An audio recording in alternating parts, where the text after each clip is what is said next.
Olá, meu nome é Anita e junto com o grupo formado pelo Arthur, David, Laura, Mariana, Milena e Karen, hoje a gente vai fazer a discussão da necrópsia realizada para a matéria de patologia veterinária especial. Iniciando então a discussão do histórico clínico, o Labopave recebeu no dia 3 de março de 2022 um animal do requisitante médico veterinário Lucas Marlon Freire, que foi identificado com o código N02922. Ele foi conservado em temperatura ambiente até a entrega para o Labopave. A necrópsia foi realizada dentro do Labopave na UFSC e a data de necrópsia foi no dia 9 de março de 2022. Em relação ao animal, então, ele era um canino, macho inteiro, possivelmente um filhote. A idade não foi informada, com data de óbito no dia 3 de fevereiro de 2022, às 15 horas e 20 minutos. A morte foi espontânea, o animal não foi tratado na clínica veterinária, e o histórico clínico, então, que foi entregue pelo médico veterinário foi de que era um cão de rua que foi atropelado e agonizou até o óbito. Sobre a descrição geral da necrópsia. A necrópsia ela foi realizada com o cadáver de um canino macho de pelagem caramelo, não castrado, com 40 centímetros da nuca ao sacro, em estado corporal ruim e presença de ectoparasitas. O cadáver também apresentava mucosa hipocorada, com 5,3 kg e presença de secreção sanguinolenta na narina.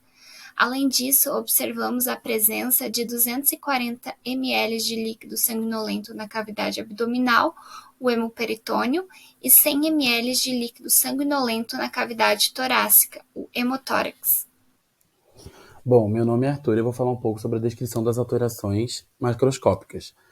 Em relação ao tegumento de tecido subcutâneo, então foi encontrado um edema subcutâneo em região torácica, hemorragia do lado direito e do lado esquerdo do subcutâneo. Então aqui nessas imagens a gente consegue analisar em relação à hemorragia e ao edema, né? Tanto na imagem aqui da direita, quanto na imagem da esquerda. O respiratório. Então foi feito um teste de pressão negativa e deu negativo. O pulmão, ele apresentava um aspecto liso e brilhante, como a gente consegue identificar, tanto aqui na imagem da direita, quanto na imagem da esquerda. A presença de hemorragia e congestão em todos os lóbulos pulmonares, então há uma diferenciação de cor em todos os lóbulos pulmonares, né, que é característico da hemorragia e da congestão, e ruptura em lobo caudal direito, que a gente consegue analisar aqui, na foto da esquerda. Já em relação ao digestório, o animal ele apresentava uma peritonite e foi observada a presença de parasitas livres dentro da cavidade abdominal, mais característica no fígado, em cima do fígado, né? E isso, o nome do parasita é o Dioctofima renale, como a gente pode ver aqui nas imagens, né? Essa imagem ele fora da cavidade, já nessa aqui ele dentro da cavidade aqui em cima do fígado. E também nessa parte do digestório tinha o peritônio friável, né? Que a gente consegue analisar aqui nessa imagem da esquerda.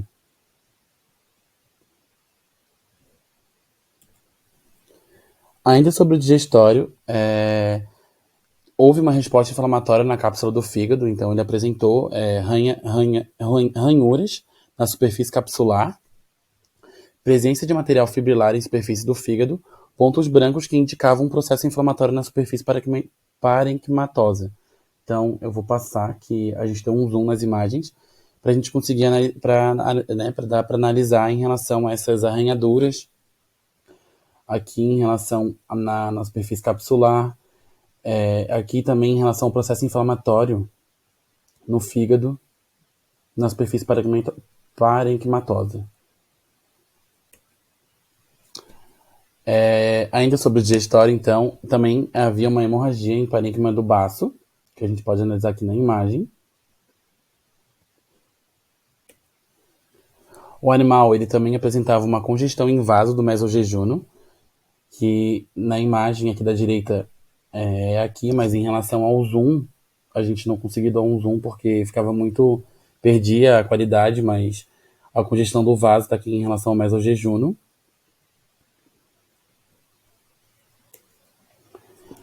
E também houve resquícios de vidros no estômago, né? Como a gente pode ver nessa imagem aqui da direita.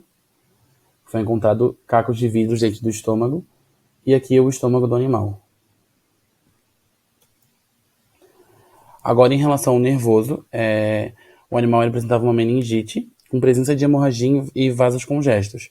Como a gente pode analisar tanto na imagem da esquerda quanto da direita, realmente o animal ele apresentava hemorragia e vasos congestos, né? Eu vou começar falando das alterações microscópicas. No tegumento e tecido subcutâneo foi encontrado no coxim a presença de congestão, que aumenta o número de hemácias dentro dos vasos, aqui em menor aumento, dá para observar aqui e aqui, e em maior aumento a presença de congestão nos coxins. No sistema hemolinfopoético, no baço, houve a rarefação da polpa vermelha e branca, além da presença de hemorragia. Aqui é o baço em menor aumento, dá para observar a indefinição de onde está a polpa vermelha e onde está a polpa branca. E eu trouxe uma imagem para comparar um baço normal, a polpa branca e a polpa vermelha, que elas são bem definidas. E aqui o baço do nosso animal em maior aumento.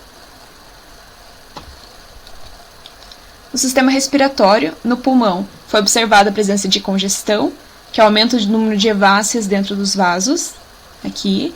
Presença de um infiltrado inflamatório linfoplasmocitário com alguns macrófagos. Dá para observar aqui.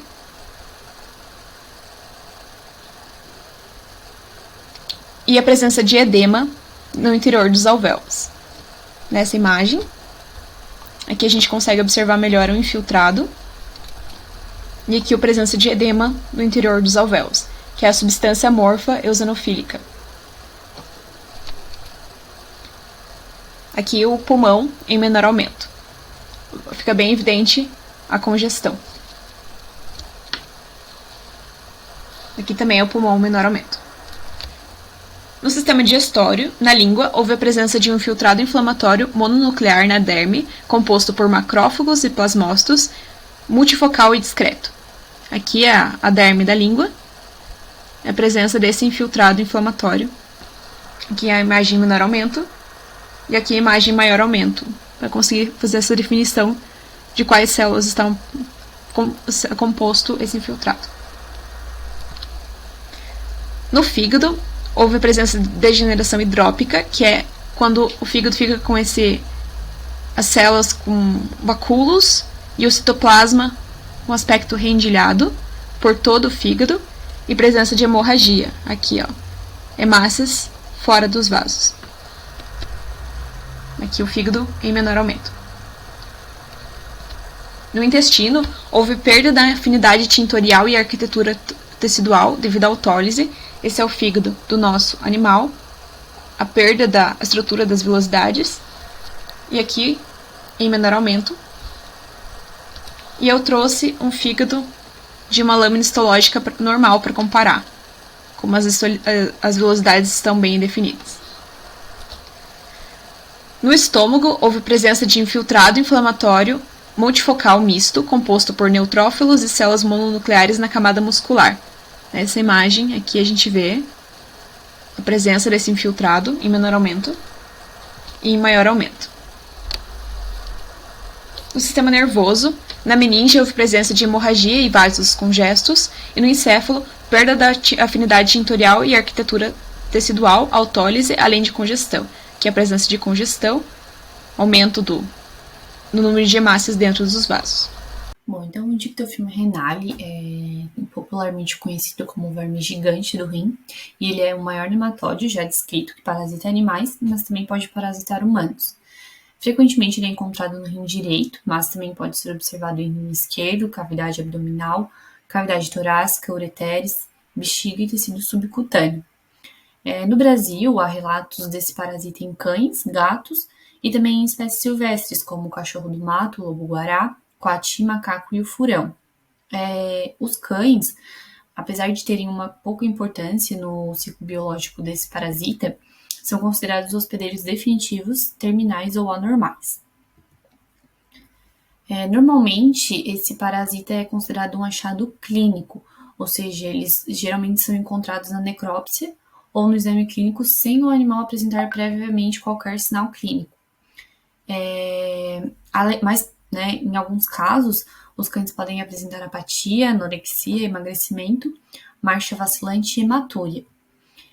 Segundo um estudo onde foram avaliados os aspectos clínico-patológicos e ultrassonográficos de 28 cães acometidos por Dictofilma renale, nos animais que apresentavam esses parasitas livres na cavidade abdominal, esses animais também apresentavam peritonite acentuada, caracterizada por exudato seroso, amarelado e com filamentos de fibrina, e o aumento maior estava difusamente espessado e enegrecido. Então, isso está de acordo com os nossos achados de peritonite e fibrina. Além disso, alguns estudos sugerem que as larvas podem penetrar e atravessar na parede do estômago e dessa forma podem permanecer livres na cavidade abdominal ou migrar para o fígado. E lá elas vão se alimentar e se desenvolver até o estágio L4 e posteriormente então vão penetrar no rim, geralmente no direito, como eu falei anteriormente, e lá elas se desenvolvem então até o estágio adulto.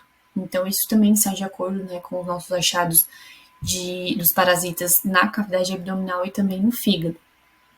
E além disso, o aparecimento de animais acometidos por esse parasita no Brasil tem sido relacionado ao potencial hídrico de algumas regiões do país, onde muitas cidades se encontram localizadas à margem de rios. Então, isso vai favorecer, né, o acesso dos hospedeiros definitivos, no caso dos cães, a áreas propícias ao desenvolvimento dos hospedeiros intermediários deste nematóide. Olá, eu me chamo David e vou abordar então sobre a discussão deste caso. Então, o estudo ali realizado por Figueira lá em 2008, né, diz que o atropelamento por veículos automotivos contribuiu significativamente para as estatísticas, né, de morte em cães. Entretanto, há poucos estudos sobre os aspectos patológicos, né, reportados ali na literatura.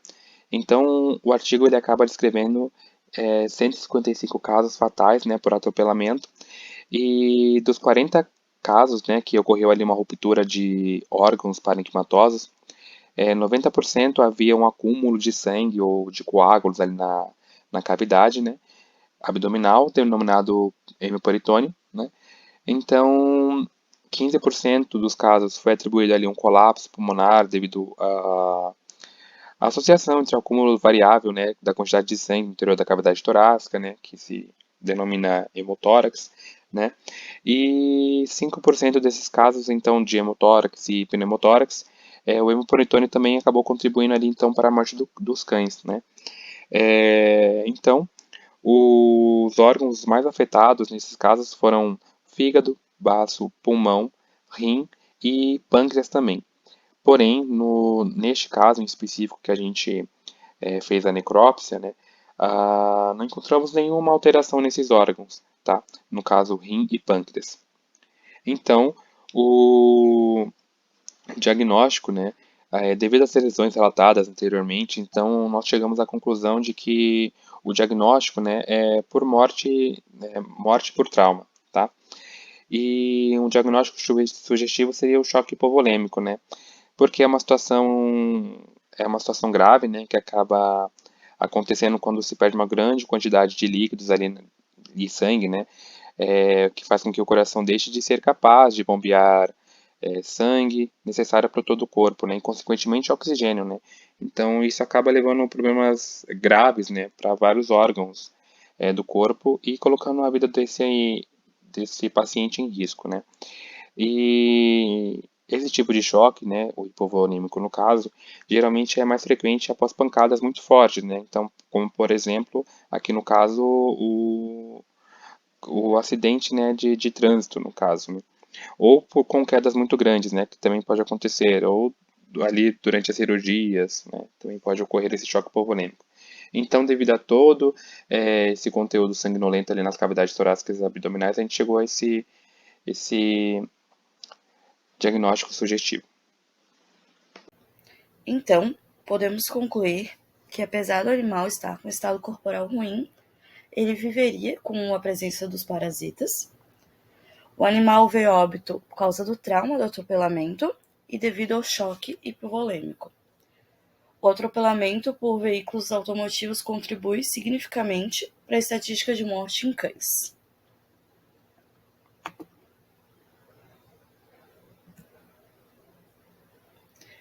O diagnóstico de peritonite se baseia em histórico, manifestação clínica, análise do líquido peritoneal pela biluminescência, ou lavado peritoneal diagnóstico, exames laboratoriais e de imagem.